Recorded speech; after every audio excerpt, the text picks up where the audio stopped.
Hey, welcome back to my top 25. Let's get to it! Number 25. Rage Against the Machine. Every so often I like to include a random arcade clone that's perfectly playable and captures the feel of the original. Rage Against the Machine was one of the last Berserk variants ever made, and one of a few for DOS. You're trapped in a maze with loads of procedurally generated robots that want to shoot you. Fortunately, they're also very good at shooting themselves. Either destroy every robot in the maze and then exit, or simply cowardly run for your life instead, and find your way there without killing them all. The choice is yours, but don't linger too long, or you'll likely incur the wrath of their boss. I didn't, so I don't have the footage. It's simple, it's minimalistic, and it's a great arcade clone with infinite replayability. Sadly, it's lacking in sound design, so you're better off playing the original arcade game if you can. Number 24. Fast Food. Unlike Rage Against the Machine, this isn't a politically charged rap rock band, or straight up arcade clone. Fast Food is very like PacMan, but it's not. While the objectives and general movement of Dizzy are similar, instead of gobbling dots, you're chasing after food, while simultaneously avoiding the nasties who each have their own unique AI and speeds. More importantly, it's the first game on the show to feature the Oliver twins, who developed the first home microcomputer game I ever played. Super Robin Hood for the Amstrad on cassette. Dizzy's dizzying dance through excellent pixel art and increasingly difficult levels is surprisingly addictive. Number 23. FIFA International Soccer, a DOS port of the first title in the biggest sports franchise in the world. The second most surprising thing about FIFA International Soccer for DOS is that it was converted by Tim Ansel of Creative Assembly, who would go on to make the Total War series. The most surprising thing? I didn't really enjoy it when I played it. Maybe it was the computer AI, maybe it was playing with a keyboard instead of a joystick, or maybe I just wasn't feeling it, but this fast-paced isometric football game just didn't wow me. Perhaps if I'd played it back in the day or against someone else, things would have been different. Who knows? Number 22. Samara. Chinese pinball game Samara surprised me. Excellent fantasy pixel art graphics, a solid soundtrack, and a really enjoyable concept of attacking armies of people with your pinball. Smooth scrolling, console aesthetics, and quality tables are executed with skill, but it turns out that it's all ripped off from a classic PC Engine game called Devil's Crush. Even if that's the case, Devil's Crush, also known as Dragon's Fury, never came out for DOS. So as it stands, Samara is an entertaining replacement. Number 21. Dino Park Tycoon. While I was atrocious as a park owner, with haphazard financial dealings and the poor design to have just one dinosaur, even my adult brain could see the promise of family-friendly Dino Park Tycoon and its multitudinous graphical menus. A helpful dinosaur teaches you the basics of park management, and it's up to you to balance the books and entertain the guests, while keeping your dinos fed and your staff happy. It's all very Bullfrog-esque. And even though it's aimed at children, there's plenty for management sim fans to sink their Cretaceous canines into here. Number 20. Speedball. Ever wanted a mix between ice hockey, football and MMA? Then you're probably looking for Aussie Rules football. For people who don't like physical contact with other humans, there's the futuristic blood brawl that is Speedball.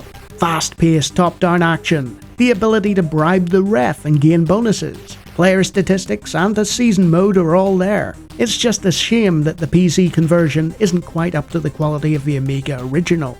Another great Bitmap Brothers game worth seeking out. Number 19. Champ Miss Pac-Man. There have been many ports of Miss Pac-Man to DOS, but it wasn't until the early 90s that the system had the power to compete with the arcade version. Enter Champ Programming, who decided to not only port the original game, but provide alternate modes and an absolute slew of options so that you could play this classic however you pleased. A quality conversion, and probably the definitive Pac-Man game for the system. Number 18. Shattered Steel. Norman Vincent Peale once wrote, "Shoot for the moon. Even if you miss, you'll land among the stars." That's precisely what rookie studio BioWare did here, in their first ever game Shattered Steel. Strong narrative elements that would become a hallmark of their games to come, coupled with the tried and tested Totally Games and Activision formula, meant that this new upstart had potential. But like so many first efforts, it's not without its flaws, and because it was up against Mech Warrior 2 and Earth Siege 2, it didn't stand a chance in the giant mech video game stakes. Despite being relegated to historical curiosity, there's a lot to like about Shattered Steel, and 90s mech sim fans who haven't played it should get a kick out of some more robot action. Number 17. Hexum, Death Kings of the Dark Citadel. An expansion for Hexum, Death Kings turns everything up to 10. The puzzles are more difficult, the switch hunts return, the enemies are more dangerous and numerous, and they even respawn now. It revels in pretty much everything I loathe when it comes to 90s FPS design, and I had a terrible time with it. Having said that, it's still id Tech 1. It still plays a mean game, and while there isn't much new to it when compared to the base game, if you're into the original Hexen or into this sort of fantasy hub-based puzzle shooter, then Death Kings should be right up your alley. Number 16. Commander Keen 2, The Earth Explodes. The second part of the classic id Software platforming trilogy. You start with a pogo stick, and your enemies are a bit more devious than the last part. There's switches and bridges and moving platforms to navigate this time, but the rest of it is the same fare as the first episode, which is exactly what you should expect really. So those who enjoyed the original should definitely seek out the continuing adventures of Billy Blaze, and give Commander Genius a try while they're at it. Number 15. Cosmo's Cosmic Adventure. From the developer of Dark Ages and Duke Nukem comes another 2D apogee platformer for those keen on the concept. Cosmo's Cosmic Adventure is bright and colourful and features a little alien boy stranded on an unknown planet. Unfortunately, the inhabitants want to kill him, so he must use his suction cup hands to traverse the landscape and find where his parents have gone. It's another episodic parallax side-scroller, and fans of keen and cutesy platformers will find a lot to love here. Number 14. Rebel Moon. An almost unknown sci-fi first-person shooter from Fenris Wolf. This was more than a simple Doom clone, with stealth elements and squads, and much like Dark Forces it has multiple mission goals beyond kill everything. It's not as good as either of those games, and its obscurity is because it was exclusively bundled with 3D blaster and VLB accelerators, meaning it was most likely only compatible with a specific video card chipset at the time.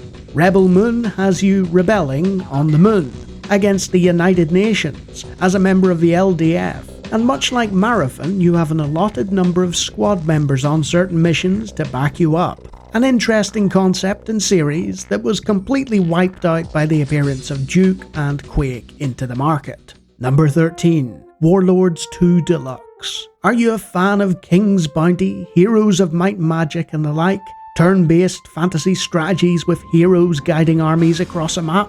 Well, here's one more for you if you've somehow run out of maps to play. Warlords II Deluxe is the culmination of the DOS-era Warlords games, with more scenarios, an improved scenario builder, and near-endless gameplay. Fans of Australian developer SSG will know exactly what they're getting here. A polished up and enjoyable strategy game that renders the previous two releases redundant. Alternatively, you could just continue your obsessive New World computing addiction instead. Number 12. Posnick. An excellent block-moving real-time puzzle game from Taito, ported over by Banana Development, who made it very appealing for DOS. In this arcade game, you have a timer counting down and have to move shapes into each other, eliminating all the pieces before the clock runs out. But gravity is in play, so your pieces will drop down into places you might not want them to. Also, if you only end up with one piece, you've lost a level. I'm not great at puzzle games, and even worse with them under pressure, but the appealing ad-lib soundtrack and colourful aesthetic drew me in, and makes for a very entertaining and puzzling time indeed. And thanks to the level select matrix, there are hundreds of maps for you to test yourself against. Number 11. Harvester. An amnesiac wakes up in a small American town. He's in the body of a teenager, and for some reason, it's the 50s. He's about to marry his sweetheart, and on the surface, everything seems, well, not so idyllic. Even in the early going of this fully voiced point-and-click adventure game, you could tell that something seedy was bubbling up from the thin veneer of Harvester. Whether it was the odd townsfolk, or the creepy abandoned buildings, or the ability to just straight out attack anybody, there's a sense of unease in the air, and a cult that has a bloody stranglehold on the town. Horror awaits any who venture into this gore-soaked title, but it's both memorable and entertaining, and backed by solid gameplay fundamentals. 2 severed thumbs up. Number 10. Sigil. Technically not a DOS game, but it can run on DOS. Despite Sigil being a bit like Death Kings and featuring everything I disliked about Doom, cramped abstract environments, irritating puzzles and get good difficulty, there's no denying that this is as close to an official final episode of Doom as we're ever going to get. John Romero wrote the first levels of Doom, so it's only fitting that he pens the last. And even though his id Software is in the hands of Bethesda now, there's no denying that, difficulty aside, this is the logical bridge between Doom and Doom 2, and a worthy successor to Thy Flesh Consumed. Plus it's free to play and has 2 amazing soundtracks, a title that more Doom fans can get behind than not. Number 9. Police Quest 3. The first 2 Police Quest games ran on Sierra's AGI and SCI engines. They were police procedurals with a text parser format, but it was the third entry, The Kindred, that finally brought it from parsing to point and clicking. You're Sonny Bonds, the sergeant of a local police department, and having put away a drug lord in the previous games, you'd think things would go back to normal. But no, there's a cult known as the Kindred, and you have to track them down. Without spoiling the plot any further, the early 90s are when Sierra games really became more accessible, and this is another classic icon-based entry from them. Well worth a play for fans of adventure games. Number 8. Desert Strike. The start of the amazing isometric Strike helicopter series from EA and Granite Bay Software. You pilot a specially designed AH-64A Apache right after the Gulf War, and you must stop General Kilbaba and his terrorist army from nuking the world. The story is an excuse to blow up a load of things with missiles and guns, but it's quite a bit more tactical than your standard action game. You have prisoners to rescue, and your helicopter has fuel, ammo and armor issues to contend with, meaning that it's often a case of outmaneuvering superior forces rather than blasting everything in sight. Tactical approaches will be rewarded in this excellent game, and gung-ho charges swiftly punished. Number 7. Simon the Sorcerer. When I played as Simon and extolled his virtues by passing the time limit, the general consensus among my fine subscribers was, yeah, okay, fair enough. Sound point-and-click adventure game fundamentals, a nice MT32 score, brilliant British voice acting and humour that runs the gamut between Python and Pratchett. I genuinely think Simon the Sorcerer is better than the first licensed Discworld adventure game. A lot of love and care has gone into everything, from the writing to the art and the animation through to the sound design, and it's one of the better games in the genre not made by LucasArts or Sierra. Fans of comedic fantasy and those 2 companies need to seek this one out immediately if they haven't played it, as it will undoubtedly put a spell on you. Number 6. NASCAR Racing 2. I was never a fan of NASCAR growing up, on account of being on the wrong side of the Atlantic. But thanks to one of my patrons, I discovered the magic of Papyrus Software, the American equivalent of Jeff Crammon, whose Indian NASCAR titles were meticulously detailed and the best simulators of the sport bar none in their day. NASCAR Racing 2 adds higher resolutions, 3D acceleration, and plenty of settings to tweak so that you can drive exactly how you want to. Whether you're an invincible arcade racer, or you're into the deep mechanics of the vehicles in question, this racer has you covered. Number 5. The Oregon Trail Deluxe. Much like how Carmen Sandiego has appeared twice in these top 25s, the Oregon Trail makes its second showing, with a deluxe version that looks better, sounds better, and ultimately plays better than the previous DOS version in the series. Since that one was good enough to make a top 25 list, it's an easy choice to stick this edutainment title near the top. You plan a journey across the American frontier by wagon, encountering dangers and opportunities along the way. There are cool mini-games, RNG elements that means it never plays the same twice, and all kinds of elements that are both entertaining and educational. Number 4. Frontier Elite 2. Never had a game been so vast as the interplanetary sequel to Elite. In Frontier, everything is to scale, and that includes the very planets and stars themselves. You're a very small craft in the very large depths of space, complete with Newtonian physics and the ability to go anywhere and do whatever you want. Want to be a simple trader shuttling back and forth through shipping lanes while listening to classical music? Can do. Or would you rather be a daring pilot with a huge bounty on your head? Frontier allowed users to live out their galactic lives in a way that inspired countless other games, as much as it confounded players who wanted a simple space shooter instead. Number 3. Starflight. While its galaxy is nowhere near as vast as the previous title, this open-world space gem has a depth to it that belies its age.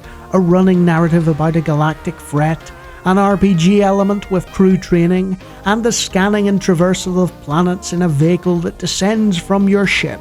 That's right, it's Mass Effect for DOS. Over 20 years before that particular BioWare title. I barely scratched the surface in my playthrough of this one, but it engrossed me every step of the way, with its seamless early crew building through to my first forays into space and planetary exploration. It's an influential progenitor to so many great games, and wears its Star Trek influence on its sleeve.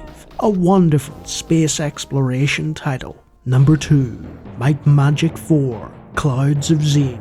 Building upon everything introduced in Isles of Terra, John Van Caneghem already had 5 classic games under his belt with New World computing, and Zeen is no exception. As well as honing the grid-based party mechanics to perfection, this RPG added difficulty levels and also voice acting, thanks to it being one of the first Western games out on something called a compact disc. But most impressive of all is its ability to combine itself with its own successor, in Dark Side of Zeen, to create Worlds of Zeen, an enormous 70-hour old-school experience. When you strip away its innovations and graphical improvements, Zeen still gave Might and Magic fans exactly what they wanted.